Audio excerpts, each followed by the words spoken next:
Solar കേരളയുടെ പുതിയ വീഡിയോയിലേക്ക് എല്ലാവർക്കും ഹൃദ്യമായ സ്വാഗതം. ഇന്ന് നാം ചിന്തിക്കുന്ന വിഷയം പാനലിൽ ഷാഡോ വീഴാതെ എങ്ങനെ സോളാർ പാനൽ ഇൻസ്റ്റാൾ ചെയ്യാൻ കഴിയും എന്നുള്ളതാണ്. സോളാർ പാനലിൽ നിന്ന് പരമാവധി ഔട്ട്പുട്ട് ലഭിക്കണമെങ്കിൽ ഒരു പാനലിൽ പോലും ഷാഡോ വീഴാതെ ഇൻസ്റ്റാൾ ചെയ്യേണ്ടത് വളരെ അത്യാവശ്യമാണ്. പല ഇൻസ്റ്റലേഷനിലും നമ്മൾ നിരീക്ഷിച്ചു കഴിഞ്ഞാൽ ഷാഡോ വീഴുന്നതായിട്ട് കാണുന്നുണ്ട്. ഇതുമൂലം ആ പാനലിൽ നിന്ന് പരമാവധി ഔട്ട്പുട്ട് ലഭിക്കുക ബുദ്ധിമുട്ടായിരിക്കും. അനേകം ആളുകൾ ഈ ഇൻസ്റ്റലേഷനെ ഒരു നിസ്സാര സംഗതിയായിട്ട് കാണുന്നു. എന്നാൽ അത് ശരിയായിരിക്കുമോ? ഒരു കണക്ക് നോക്കാം. ഒരു 3 കിലോ വാട്ടുള്ള ഒരു solar plant, on grid plant, അതിൽ നിന്ന് ഒരു ദിവസം ശരാശരി നമുക്ക് ഒരു 12 യൂണിറ്റ് ലഭിക്കേണ്ടതാണ്. ഇതിൽ ഏതെങ്കിലും ഒരു പാനലിൽ ഷാഡോ വീണ് കഴിഞ്ഞാൽ എന്ത് സംഭവിക്കും? അത് 6 യൂണിറ്റിൽ താഴെയായിട്ട് കുറയും. നമ്മൾ പെട്ടെന്ന് വിചാരിക്കും ഒരു പാനലിൽ ഷാഡോ വീണുകൊണ്ട് 6 യൂണിറ്റ് എങ്ങനെ കുറയുമെന്ന്. അതെന്തുകൊണ്ടാണെന്ന് നമുക്ക് നോക്കാം. മുൻകാലങ്ങളിൽ നമ്മൾ ടോർച്ചിൽ ബാറ്ററി ഇട്ടുകൊണ്ട് ഉപയോഗിക്കുന്ന ടോർച്ചുകൾ ഉപയോഗിച്ചിട്ടുണ്ട്. അതിൽ സാധാരണ ഒരു 3 ടോർച്ച് ഇടുന്ന ബാറ്ററി ആണെങ്കിൽ 2 ബാറ്ററി നല്ലതാണ്, ഒരു ബാറ്ററി മോശമാണ്. ആ ടോർച്ച് കത്തുവോ? ഇല്ല. കാരണം ആ കേടായ ടോർച്ച് ബാറ്ററിയിലൂടെ ഒരിക്കലും വൈദ്യുതി കടന്നു പോകില്ല. ഇതുപോലെ തന്നെയാണ് സോളാർ പാനലിലും. പ്രകാശം ലഭിക്കാത്ത പാനലിലൂടെ വൈദ്യുതി കടന്ന് അടുത്ത പാനലിലേക്ക് പോവുകയില്ല. അതുകൊണ്ടാണ് കൂടുതൽ പാനലുകളുണ്ടെങ്കിൽ പോലും അത് സീരീസ് ആയിട്ട് കണക്ട് ചെയ്തിരിക്കുന്നു. ഏതെങ്കിലും ഒരു പാനലിൽ ഷാഡോ വീണ് കഴിഞ്ഞാൽ അതിൽ നിന്ന് വൈദ്യുതി അടുത്ത പാനലിലേക്ക് പോകില്ല.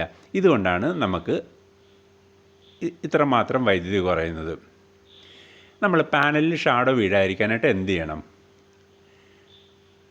ഇതിലും പല ആളിലും പല തെറ്റിദ്ധാരണകളുണ്ട്. ഒരു സംഗതി ആൾ ചിന്തിക്കുന്നത് സൂര്യൻ കിഴക്കുതിച്ച് പടിഞ്ഞാറ് അസ്തമിക്കുന്നു എന്ന് ആ രീതിയിൽ ചിന്തിക്കുന്നു. എന്നാൽ സൂര്യൻ തെക്കോട്ടോ വടക്കോട്ടോ പോകുന്നില്ലെന്ന് അനേകം ആളുകളും ചിന്തിക്കുന്നു. എന്നാൽ നിങ്ങളുടെ വീടുകളിലെ ചില മാസങ്ങളിൽ ജനലിലൂടെ വരുന്നത്, ചില മാസങ്ങളിൽ തെക്കേ ജനലിലൂടെ ആയിരിക്കും പ്രകാശം കടക്കുക, ചില മാസങ്ങളിൽ വടക്കേ ജനലിലൂടെ ആയിരിക്കും പ്രകാശം കടക്കുക. ഇതെന്താ കാണിക്കുന്നത്? സൂര്യൻ തെക്ക് ഭാഗത്തേക്കും അതുപോലെ തന്നെ വടക്ക് ഭാഗത്തേക്കും സൂര്യൻ സഞ്ചരിക്കുന്നു എന്നുള്ളതാണ്. അപ്പോൾ ഈ സൂര്യൻ ഏത് ഭാഗത്തേക്ക് സഞ്ചരിച്ചാലും പാനലിൽ പ്രകാശം കിട്ടത്തക്ക രീതിയിൽ വേണം നമ്മൾ പാനൽ ഇൻസ്റ്റാൾ ചെയ്യേണ്ടത്.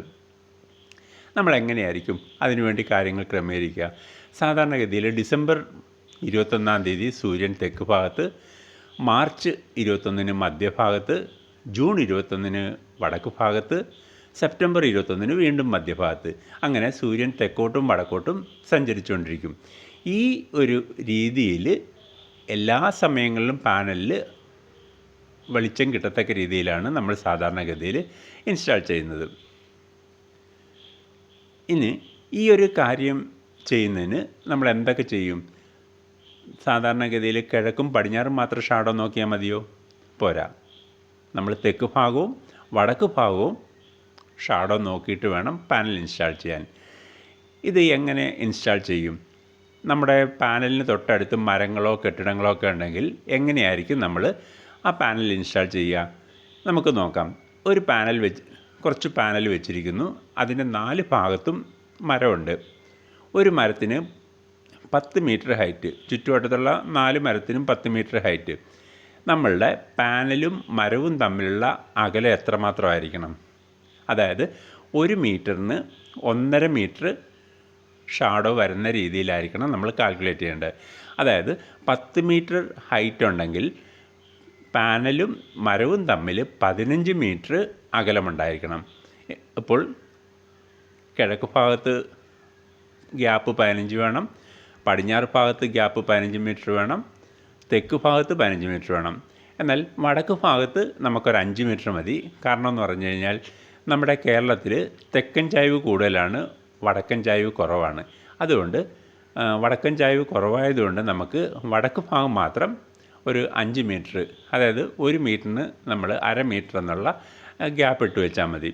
ഈ രീതിയിൽ എന്ത് ചെയ്യാം? നമുക്ക് പാനൽ ഇൻസ്റ്റാൾ ചെയ്യാം. ഇനി ചില ഭാഗങ്ങളിൽ തെക്ക് ഭാഗത്ത് ഷാഡോ ഉണ്ടാവും. ആ സ്ഥലങ്ങളിൽ നമ്മൾ എങ്ങനെ പാനൽ ഇൻസ്റ്റാൾ ചെയ്യും? നമുക്ക് കിഴക്കോട്ടോ പടിഞ്ഞോട്ടോ പാനൽ ഇൻസ്റ്റാൾ ചെയ്യാൻ സാധിക്കും. ഇപ്പോൾ സംഭവിക്കുന്നത് ഒരു 3% മുതൽ 7% വരെ അതിന് കുറവ് സംഭവിക്കാറുണ്ട്. ചില വീടുകളുടെ ഭംഗി നഷ്ടപ്പെടാതിരിക്കാനായിട്ട് ചിലപ്പോൾ അവരുടെ കസ്റ്റമർ പറയും വെളിയിൽ നിന്ന് നോക്കിയാൽ പാനൽ കാണാത്ത രീതിയിൽ ഇൻസ്റ്റാൾ ചെയ്യണം. അപ്പോൾ അങ്ങനെയുള്ള സാഹചര്യങ്ങളിലൊക്കെ കിഴക്കോട്ടും പടിഞ്ഞോട്ടും ആ പാനൽ ദിശ തിരിച്ചു വെക്കാറുണ്ട്. സാധാരണഗതിയിൽ നമ്മൾ പാനൽ വെക്കുന്നത് തെക്കോട്ടാണ് വെക്കുന്നത്. അതിൻ്റെ കാരണം എന്ന് പറഞ്ഞാൽ നമ്മുടെ ഭൂമധ്യരേഖ കടന്നു പോകുന്നത് കന്യാകുമാരിക്കപ്പുറത്തുള്ള സ്ഥലത്തൂടെയാണ്. അതുകൊണ്ടാണ് ആ തെക്കോട്ട് നമ്മൾ പാനൽ ചരിച്ചു വെക്കുന്നത്. ഇതിൻ്റെ ഡിഗ്രി കാൽക്കുലേറ്റ് ചെയ്യുന്നത് നമ്മുടെ ഓരോ ജില്ലയ്ക്കും ഒരു ലാറ്റിറ്റ്യൂഡുണ്ട്. നമ്മൾ latitude of Alappuzha, latitude of Ernakulam എന്ന് കൊടുക്കുമ്പോൾ ആ ഒരു ഇത് കിട്ടാറുണ്ട്. അതിന് ആനുപാതികമായിട്ടാണ് നമ്മൾ പാനൽ ഇൻസ്റ്റാൾ ചെയ്യുക. സാധാരണഗതിയിൽ നമുക്കൊരു 10 തൊട്ട് 15 ഡിഗ്രി വരെ ചരിവിൽ ഇൻസ്റ്റാൾ ചെയ്യും. ഇനി ഷാഡോ ഉള്ള സ്ഥലങ്ങളിൽ നമ്മൾ എങ്ങനെയായിരിക്കും പാനൽ ഇൻസ്റ്റാൾ ചെയ്യുക? അതിന് നമ്മൾ കൂടുതലായിട്ട് ഉപയോഗിക്കുക ഹാഫ് കട്ട് പാനൽ ഉപയോഗിക്കും. അപ്പോൾ ഒരു പാനലിൻ്റെ പകുതി ഭാഗത്ത് ഷാഡോ വീണാലും ബാക്കി പകുതിയിൽ നിന്നുള്ള ഔട്ട്പുട്ട് നമുക്ക് ലഭിക്കും. ഇനി മറ്റൊരു രീതി എന്ന് പറയുന്നത് സാധാരണ ഇൻവെർട്ടർ സിസ്റ്റം പോലെ നമ്മൾ ചെയ്യുന്നില്ല. അതിന് പകരമായിട്ട് നമ്മൾ മൈക്രോ ഇൻവെർട്ടർ ആയിരിക്കും ഷാഡോ ഉള്ള സ്ഥലങ്ങളിൽ ഉപയോഗിക്കുക.